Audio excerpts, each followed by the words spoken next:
I'm divorcing you and I've already sold our beach house to start over with my trainer. She laughed through the phone. I kept my voice steady, replying, I understand. My name is George Whitaker. At 52, I'd spent 23 years as a commercial property negotiator based out of Jacksonville, Florida. I specialized in finding overlooked value in contracts others had rushed to sign. My career thrived on patience, precision, and an eye for details that others missed. Unfortunately, I hadn't applied the same scrutiny to my marriage until it was almost too late. The call came on a Thursday morning. I was in Brussels finalizing a warehouse acquisition for an American shipping company. 4 days into my trip, 6,000 miles from home, and Vanessa decided this was the perfect time to end our 15-year marriage. Ka and I need a fresh start, she continued, her voice laced with the confidence I recognized from countless divorce stories I'd heard from colleagues. The beach house sold for a nice price. I've already signed the papers. Kyle Bennett, her personal trainer for the past 18 months, a 35-year-old who drove a car he couldn't afford, and asked me once without any shame how much my watch cost. I didn't slam the hotel desk, didn't raise my voice, just calmly asked, when did you close the sale?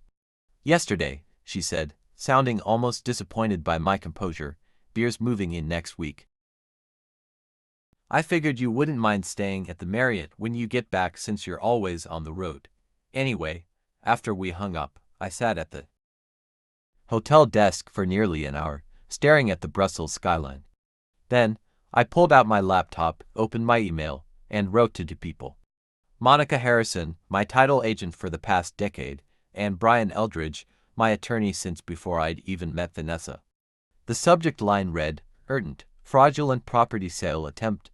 Outside my window, rain began to fall on the Belgian streets. I watched business people hurry for cover, opening umbrellas, rushing into cafes. 15 years together, and Vanessa didn't know me at all. She thought I was predictable, passive, that I'd roll over and accept whatever she decided. But there was one critical detail she'd overlooked. You don't spend decades in property negotiation without learning how to protect your assets. And you don't leave your livelihood to chance, especially when your instincts have been quietly warning you for months that something wasn't right at home.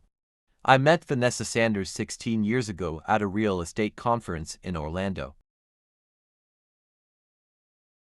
She was working for a luxury property management company, all sharp suits and sharper ambition. I was impressed by her confidence, her quick mind.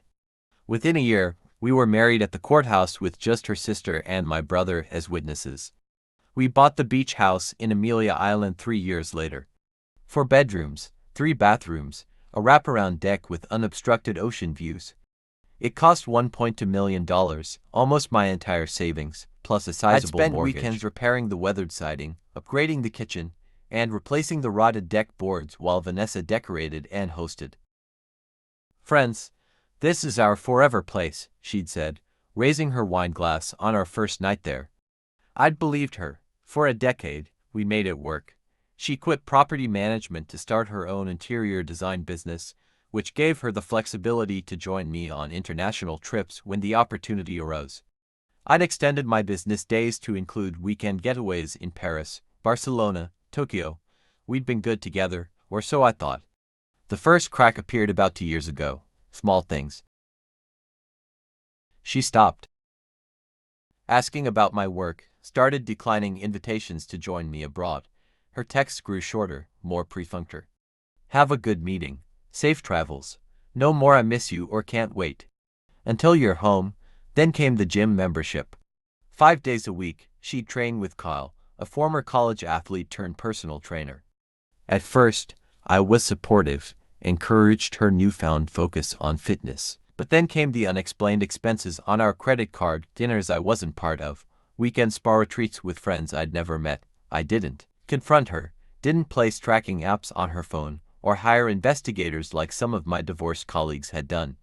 I simply observed, made mental notes, and quietly began preparing for what increasingly felt inevitable. 11 months ago, I transferred the beach house into a living trust. The paperwork was buried among refinancing documents for our investment property in Tampa. Vanessa had signed everything without reading, too busy texting on her phone while my attorney waited patiently. This protects us both, I told her. It wasn't entirely a lie. The structure would indeed protect the property, just not in the way she assumed. I never mentioned it again, just watched as she grew more distant, more attached to her phone, more dismissive of our shared future. After emailing my attorney from Brussels, I closed my laptop and pulled the property deed from my briefcase. I always traveled with it, a habit from early in my career when a client tried to back out of a deal, claiming paperwork discrepancies. The deed clearly showed the Amelia Island property was held in the George Whitaker Living Trust with me as the sole trustee. Vanessa had absolutely no legal right to sell it. The irony wasn't lost on me. In our early years, she teased me about my paperwork obsession and tendency to read every contract word for word. "Life's too short for fine print, George," she'd say with a laugh. But fine print had been the foundation of my career and now apparently the salvation of my home. I called Brian while walking through Grand Place, Brussels' historic Central Square. "She can't sell what she doesn't own," he confirmed after I explained the situation. "Any sale she initiated is fraudulent. The buyers have no legal claim. And Vanessa attempting to sell property she doesn't own, that's fraud. Criminal charges are possible, though I assume that's not your preferred outcome." It wasn't. Despite everything, I didn't want Vanessa in legal jeopardy. But I also couldn't let her take the house. "I've contacted the county recorder's office," Brian continued. "They flagged any attempted transfers on the property. I'll also notify any local title companies. This sale won't go through, George." After we hung up, I didn't immediately return to my hotel. Instead, I found a small cafe and ordered a coffee. I sat there for nearly 2 hours watching tourists and locals pass by, trying to understand how 15 years of marriage had dissolved into this moment. What struck me wasn't anger, it was clarity. The betrayal wasn't just about another man or selling our home without my knowledge.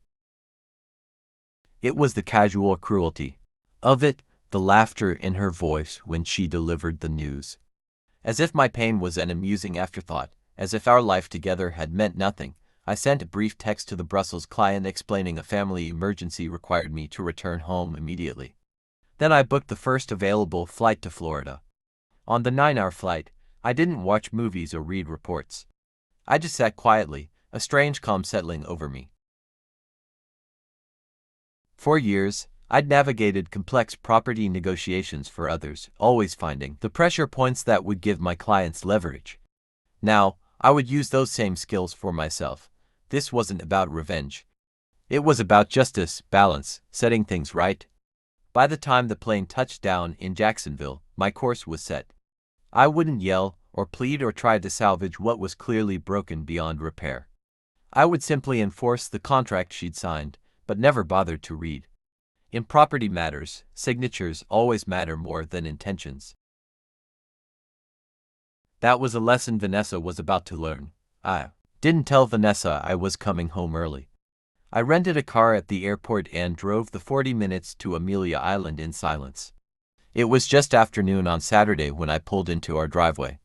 A black Mercedes convertible I didn't recognize was parked in my usual spot. Kyle, I presumed. The front door was unlocked. I could hear laughter from the kitchen, Vanessa and a male voice discussing what sounded like renovation plans. The wall between the living room and dining room should come down first, the man was saying. Open concept is everything in beach properties.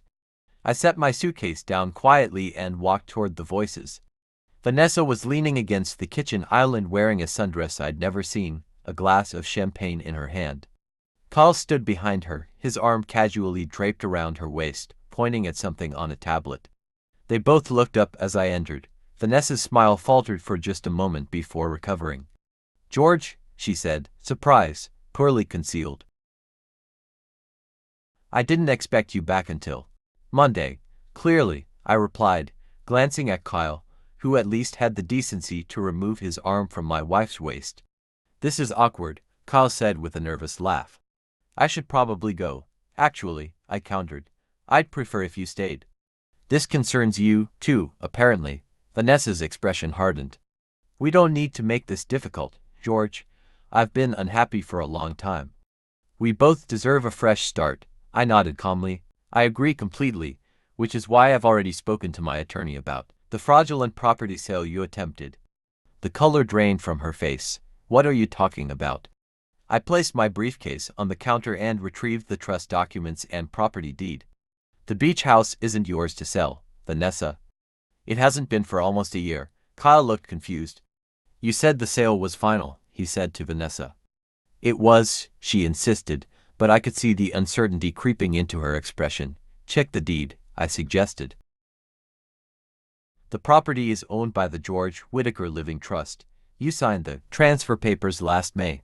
Remember those refinancing documents you didn't bother to read? She snatched the papers from my hand, scanning them frantically. This isn't possible, she whispered. Not only is it possible, it's legally binding, I continued.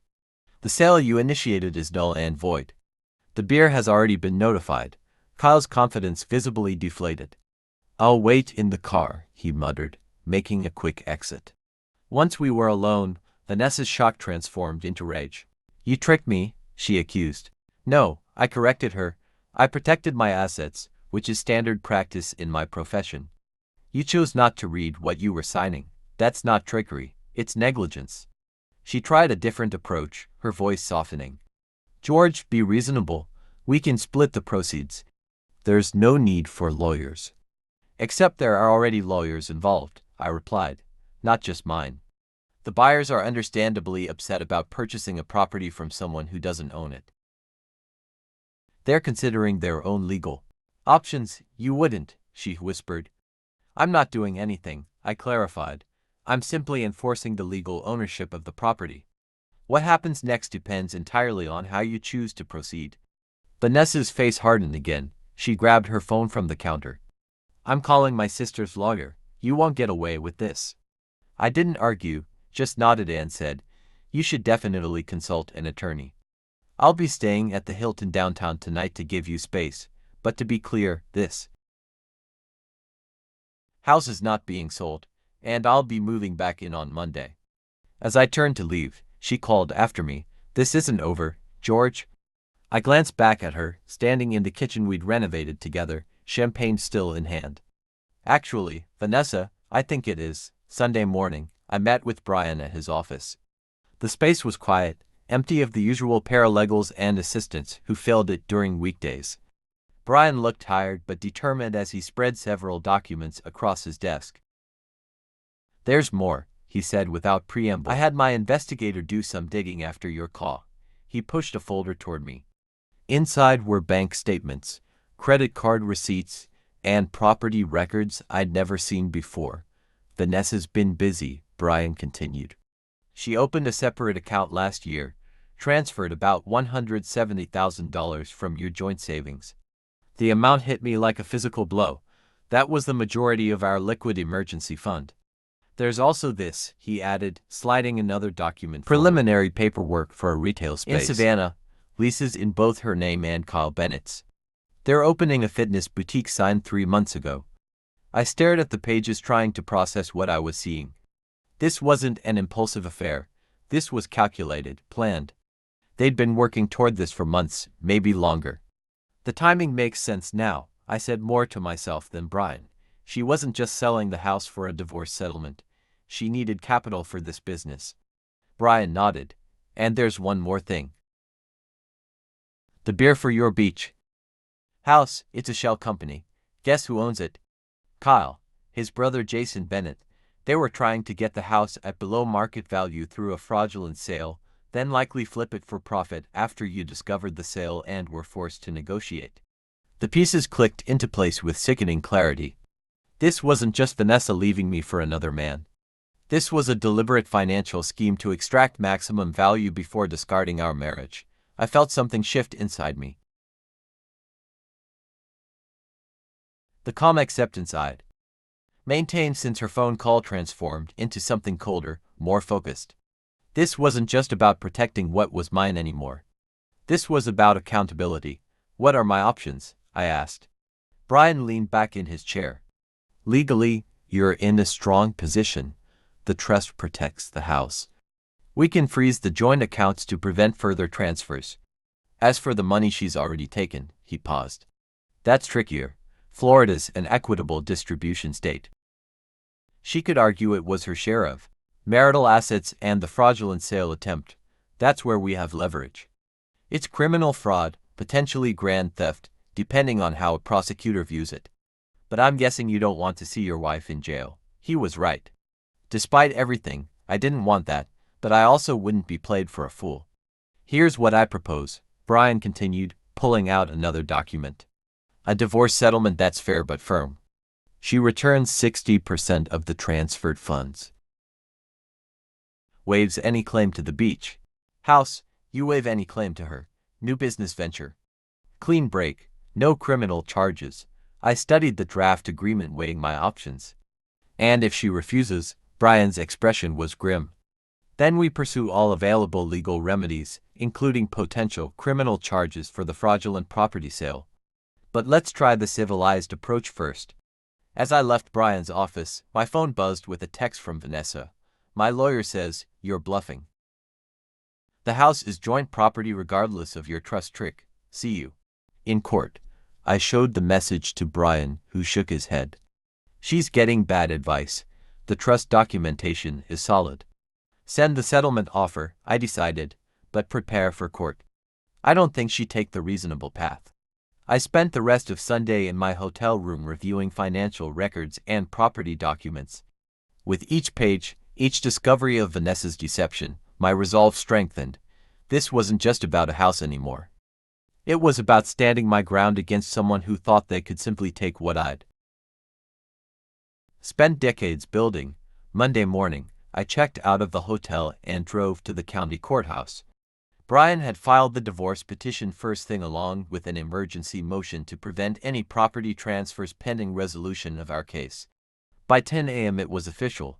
Vanessa couldn't legally sell the house even if it hadn't already been protected by the trust.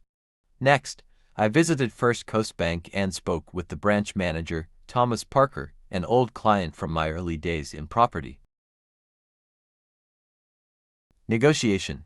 Within an hour, I'd separated my accounts from Vanessa's and secured my remaining assets. Anything else I can help with, George? Thomas asked as we finished the paperwork. Just one thing, I replied. Can you tell me when the next automatic payment to Elite Fitness is scheduled? He checked the system. There's a recurring payment of $300 set for tomorrow. It's been charging monthly for about a year and a half. I nodded. Please cancel that. And any other automatic payments except utilities for the beach house. By noon, I'd updated my credit cards, notified my company's HR department about changes to my benefits, and spoken with our insurance agent. Methodically, I was untangling 15 years of financial entanglement. My phone buzzed repeatedly throughout the morning. Vanessa, then her sister, then a number I didn't recognize that I assumed was her lawyer. I let them all go to voicemail. Around 2 p.m., I drove to the beach house. Vanessa's car was gone, but the Mercedes still sat in the driveway. I used my key to enter, half expecting the locks to be changed, but they weren't. Kyle was in the living room, hurriedly packing a duffel bag. He froze when he saw me. I was just grabbing my things, he said quickly. I didn't respond, just stood in the doorway watching him. Look, man, he continued, growing visibly uncomfortable. This wasn't personal. Vanessa said the marriage was over long before I came along. Where is she? I asked. At her sister's. She's pretty upset. Said you were trying to ruin her. I almost laughed at the irony. Is that what she told you, that I'm the villain in this story? He shrugged, avoiding my gaze. She said you were controlling, that you trapped her in this town while you traveled the world. And the business you two were planning to open with money from selling my house, was that my fault, too? His eyes widened slightly. A confirmation that Brian's information was correct. That's what I thought. I said, you can tell Vanessa that her settlement offer is at Brian Eldridge's office. She has 48 hours to accept before we proceed to a contested divorce and potential fraud charges. Fraud. The fear in his voice was unmistakable. What are you talking about? Attempting to sell property she doesn't own. Opening businesses with misappropriated funds. Take your pick. Kyle grabbed his bag and moved toward the door. I stepped aside to let him pass. One more thing, I called after him. The beer, Jason Bennett, your brother, right? Tell him if he wants to avoid being named as a co-conspirator in the fraud investigation, he should formally withdraw his offer on this property by close of business today. The look on Kyle's face confirmed everything. Within an hour, my phone rang. Brian with news that Jason Bennett had contacted the real estate agent to rescind his offer on the beach house. By evening, I changed the locks, deactivated the old security system, and installed a new one with cameras. I ordered delivery from the seafood restaurant Vanessa and I had frequented in happier times, and ate on the deck. Overlooking the ocean, the waves rolled in steadily, unchanging despite the chaos of human lives. Tomorrow would bring more legal maneuvers, more angry calls, more untangling of the life we'd built. But tonight, sitting in the house that remained mine, I felt a quiet satisfaction. Not joy, the end of a marriage could never bring that, but the solid certainty that comes from standing your ground when someone tries to take what's yours. 3 weeks later, I sat across from Vanessa in Brian's conference room. Her attorney, a young man with an expensive suit and nervous eyes, shuffled papers while attempting to project confidence. Vanessa hadn't spoken directly to me since that day in the kitchen. She'd communicated only through increasingly desperate legal threats that Brian had systematically dismantled. Today was meant to be a pretrial hearing, but we all knew it wouldn't get that far. The evidence was too overwhelming.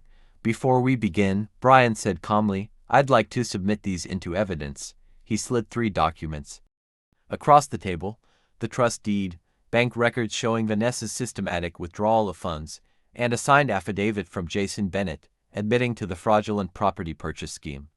Vanessa's lawyer quickly scanned the affidavit, his expression falling. He leaned over to whisper something in her ear. Her face remained rigid, but I could see the defeat in her eyes. We're prepared to settle, her lawyer announced after their hushed conversation. Brian nodded. Our terms are simple. Vanessa returns $100,000 of the misappropriated funds. She relinquishes all claims to the beach house and other properties held in the trust. George waives any right to her new business venture and agrees not to pursue criminal charges. And if I refuse, Vanessa asked, the first words she'd spoken all morning. Then we present this evidence to the district attorney, Brian replied matter-of-factly. Fraud over $100,000 carries serious penalties in Florida. Her lawyer placed a restraining hand on her arm. We need to discuss this. Privately, they left the room for 17 minutes. When they returned, Vanessa wouldn't meet my eyes. We accept the terms, her lawyer stated. I didn't speak, didn't gloat, just signed where Brian indicated and watched as Vanessa did the same. Her signature as familiar to me as my own after 15 years of shared tax returns, Christmas cards, and anniversary notes. It was over. 6 months later, I stood on the deck of the beach house, coffee in hand, watching the sunrise over the Atlantic. The property looked different now. I'd renovated the kitchen, replaced the weather-beaten siding with something more durable, and installed hurricane windows throughout. The changes weren't just practical, they were symbolic, wiping away the old to make room for something new. I'd heard through mutual friends that Vanessa and Kyle had opened their fitness studio in Savannah, though on a smaller scale than originally planned. The business was struggling, apparently. I felt no satisfaction in that news. No joy in her difficulties, just a vague sadness for what might have been if different choices had been made. The divorce had finalized 3 months ago, clean, final. The settlement terms executed without further drama. Vanessa had returned the agreed-upon funds, which I'd promptly invested in a commercial property in downtown Jacksonville. A small office building with steady tenants and reliable income. My phone rang. Monica Harrison, my title agent. Just checking in, she said when I answered. How's the beach house getting better every day? I replied, watching a pair of pelicans glide over the waves. Thanks again for your help with the trust setup. That's what friends are for, she said. Actually, I'm calling because I found another investment property that might interest you. Similar structure to what we did with the beach house, but commercial, good protection, steady income. Send me the details, I said. I'm interested. After we hung up, I continued watching the ocean. The waves rolled in, steady and predictable in their rhythm. There was comfort in that consistency, that natural order that couldn't be manipulated or stolen away. I finished my coffee and headed inside to get ready for work. The house was just a house, wood and glass and concrete, but it was mine, and sometimes that's enough.